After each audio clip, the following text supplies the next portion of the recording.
Hello students, now we will discuss the another part of the second chapter, that is acids, bases and salts. And in this we will discuss the chemical properties of acid and bases, and in this we will discuss these topics, that how do acids and bases react with metals. And next we will discuss how do metal carbonates and metal hydrogen carbonates react with acids. And then we will discuss how do acids and bases react with each other, and after that we will discuss reaction of metallic oxides with acid and reaction of non-metallic oxides with bases. Now first of all we will discuss this first topic, that is how do acids and bases react with metals. Suppose we have metal zinc, right, and it reacts with acid. Here we are taking an example of HCl as an acid here. So this will give zinc dichloride and hydrogen gas. So we can say that when acid reacts with metal, right, then it gives salt, this is salt, and hydrogen gas. This will happen with the reaction of all metals with acid, right. Now reaction of metals with bases, right. For example, we take NaOH and zinc. So this will give sodium ginsate, Na2ZnO2, right. So and what will be there? Next product, hydrogen gas is involved, and this is known as sodium ginsate.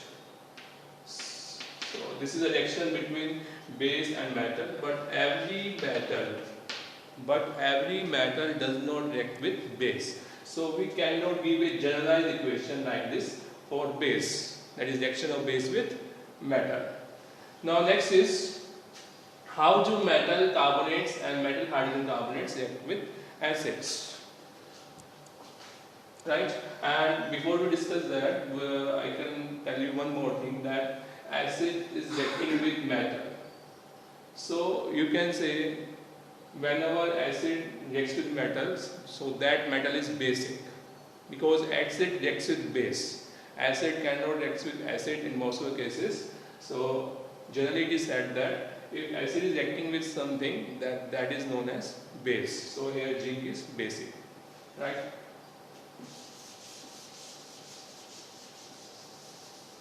Now how do metal carbonates? Metal carbonates, for example, we have sodium carbonate, and then is metal hydrogen carbonate, for example sodium hydrogen carbonate, right. Now we will show reaction with an acid. We can take any acid here. I am taking HCl here, right. So show the reaction now.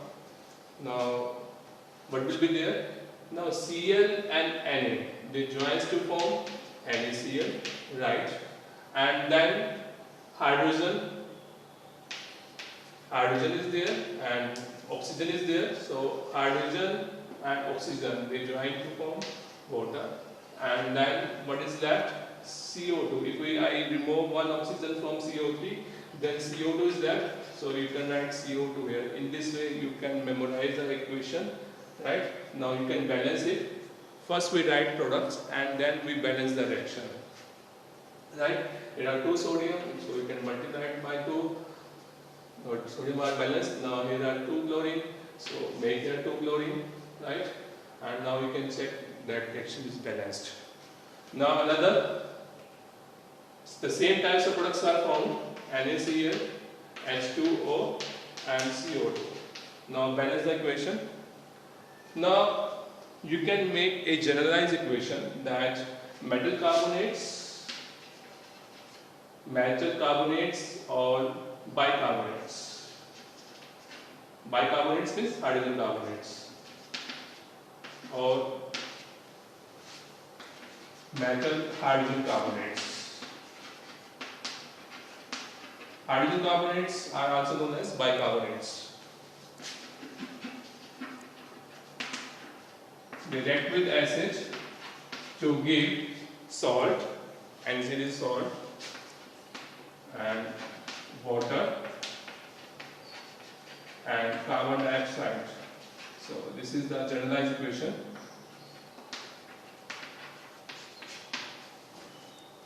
of reaction of metal carbonates and metal hydrocarbonates with acid. Now here you can see that acid is reacting with this. So it means these are base. That is, these are bases. Now next is how do acids and bases react with each other, right? Now you can take any acid, you can take any base and show the reaction between them, right? For example, you can take acid H2SO4 and then you can take base NaOH. Now show the reaction. So when acid and base react with each other, then salt and water is formed. So what type of salts you will get from here? Sodium sulfate. And what is the formula of sodium sulfate? Na2SO4, right? Plus water is formed. Now you can balance it, right? So there are now 4 hydrogen this side, 2 hydrogen this side, so multiplied by 2. So now check the number of oxygen atom. 4 and 2 6, 2 and 4 6, sodium 2, sodium here 2, sulfur 1, sulfur 1. So equation is now balanced. You can show another reaction, for example with HCl and NaOH, right? So you can now make salt NaCl here, and OH and H joins to form H2O. It is now already balanced. You can write another reaction, HCl plus you can take another base, for example KOH. So what will this give? This will give KCl salt plus H2O is formed, right? So you can make here generalized equation that acid plus base. This will give salt and water. So this is a generalized equation about the reaction of acid and base. Now next is reaction of metallic oxides with acids. Reaction of metallic oxides with acid. You can take any metallic oxide. For example, you take copper oxide, right? And you can react it with HCl, you can react it with sulfuric acid, right? Now, when copper oxide reacts with HCl, then it gives copper chloride, CuCl2, and plus water is formed. Now you can balance it. It is now balanced. And when this reacts with this, then copper sulfate is formed. Copper plus sulfate, copper sulfate is formed, plus water is formed. So this is already balanced. So now you can make a generalized equation that metal oxides reacts with acid, that metal oxides plus acid, and this will give salt. These are salt and water. So here you can also see that metal oxides reacts with acid. So metal oxides are base, right? Now next is reaction of non-metallic oxides with bases. Non-metallic oxides like CO2. Carbon is non-metal, so its oxide is CO2. So if I react CO2 with calcium hydroxide, calcium hydroxide is a base, right? Because it is metal hydroxide. Metal hydroxide, metal carbonates, metal bicarbonates, metal oxides, these are basic, and itself metal is also a base. So now show the reaction. Take here water also, because it is a water solution, and then this will form calcium carbonate. Water is not required, you can leave it. This will form calcium carbonate and water, right? So you can balance it now, balance the equation, right? So this reaction shows that this is base and this is acid. That is, all the non-metal oxides, they behave like acids, and metal hydroxide, oxides, metal carbonates, metal bicarbonates, and metal, they behave as base. Now I will discuss one more thing here, that this reaction is used for the determination of carbon dioxide.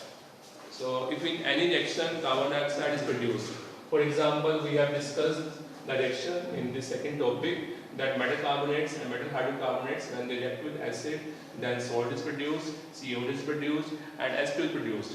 Now, how to test that CO2 has been produced? This test can be done that when CO2 is produced, then that CO2 is passed through the solution of calcium hydroxide, and the solution of calcium hydroxide is known as lime water. This is known as lime water. That is aqueous solution, that is solution in water, is known as lime water. Right?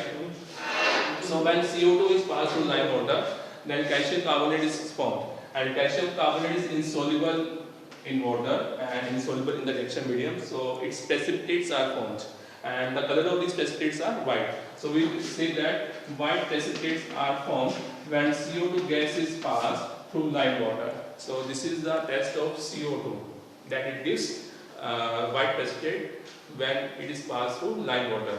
Now if CO2 gas is passed in excess, then what will happen? If CO2 gas is passed in excess, now when CO2 gas is passed, this is formed, and it is passed in excess. So this product which is formed, it further reacts with CO2, and then soluble calcium bicarbonate is formed, right? Soluble calcium bicarbonate is formed. That is, the precipitates which were formed earlier, they will get dissolved, and if CO2 is passed in excess, then there will be no precipitate. So be careful while passing CO2 gas. It should not be passed in excess for identifying or determining the CO2, right? So this is about these topics, and next topics of this chapter we will discuss in the next video. Thank you for watching this video. Have a nice day.